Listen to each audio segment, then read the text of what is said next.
है, चैतन्य सत्ता है आप में संपूर्ण शक्तियां विराजमान हैं। जो जितनी जागृत कर ले, अब वो विषयों में जो भोगों में रत है, वो अपनी शक्तियों को भूल करके भोगों में शक्तिहीनता का अनुभव कर रहा है उसमें भी शक्ति, पर वो भोगों की आसक्ति के कारण शक्तिहीनता का अनुभव कर रहा है।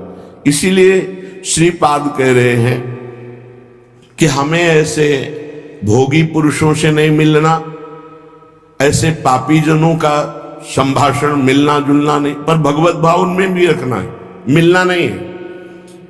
क्षुधा देह त्यागो वर्मी गृहस्थैर नहीं मिला, मैं ऐसे गृहस्थों से मिलूंगा ही नहीं जो भगवान की चर्चा, जिनको सुहाई नहीं देती, जो नाम जप नहीं करते, जो पापाचरण करते हैं, उनके द्वारा दिया हुआ थोड़ा भी अन्न हमारी बुद्धि को भ्रष्ट करके भगवत विमुख कर देगा, पक्की बात। विरक्त हो करके यदि जो गुरु मंत्र नहीं लिए पापाचरण करता है, अधर्मी है, ऐसे का प्रतिग्रह लिया जाए तो बुद्धि भ्रष्ट हो जाती है। और जो भगवत आश्रित रहते हैं तो भगवान ऐसे जनों को सामने आने ही नहीं देते, उनके द्वारा निर्धारित वही आपका भरण पोषण होगा जो आपकी बुद्धि को मंगल प्रदान करे, क्योंकि योगक्षेमम वहाम्य हम, उसके योगक्षेम का वाहन भगवान करते, उसको चिंतन नहीं करना पड़ता कि कौन अशुद्ध है कौन शुद्ध है, आएगा ही नहीं अशुद्ध, अशुद्ध आएगा ही नहीं, क्योंकि भगवद आश्रित है। योगक्षेमम वहाम्यम श्री भगवान कर रहे। म्यपि श्रेय प्राप्त न युवती समीपम क्षण में, एक क्षण भी एकांत में विपरीत शरीर जहां से हमारा काम भाव प्रकट होता है, उसको आपस में एक मिनट भी एकांत में समय नहीं देना चाहिए। अगर देगा तो भ्रष्ट हो जाएगा। तस्मात् शास्त्रम प्रमाणम, ये शास्त्र प्रमाणित है।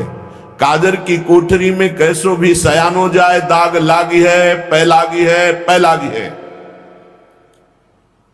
बहुत सावधान। जिनको सेवा दी गई है कि आप समाज सेवा कीजिए, तो उनको भागवतिक बल भी दिया जाता है, केवल सेवा ही नहीं दी जाती है, उनकी निर्विकारता उनके इष्ट और गुरु के बल से सुरक्षित होती है।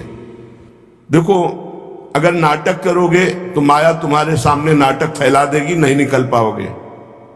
सच्चाई से चलोगे तो माया मां है और कोई दूसरी वस्तु नहीं है, वो मां की तरह दुलार करके आपको भगवान के चरणों में पहुंचा देगी। ये सब माया ही है, ये माइक माया है, ये आवाज माया है, ये शरीर माया है, ये जो भी आप देख रहे हैं, गो गोचर जहां लग मनुजाई सो सब माया जानो भाई, ये माया आपकी मुक्त अवस्था को पहुंचाने के लिए है। अगर आप माया को भोक्ता भाव से देख लेंगे तो आप पतित हो जाएंगे, वो मां है। श्री भगवान के आश्रित जो भक्तजन होते हैं वो शास्त्र आज्ञा का पालन करते। एक क्षण भी शास्त्र आज्ञा की अवहेलना प्रमाद में की तो फंस जाओगे।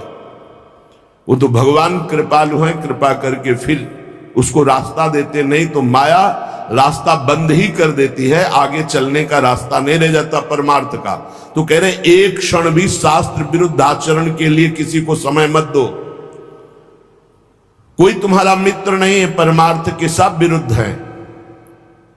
एक संसार प्रकृति विरुद्ध करे तो का कीजिए, और आगे के दाझे गए भज पानी में आग लगे तो का कीजिए। एक संसार दुष्ट की संगति ताहू में तुम पुष्ट करावो। क्या भगवत आश्रित हो करके आप अगर मनमानी आचरण शास्त्र विरुद्ध करते हैं तो आपका मंगल हो सकता है? शास्त्र विरुद्ध आचरण करने वाले का कभी मंगल नहीं होता, इसलिए सावधान।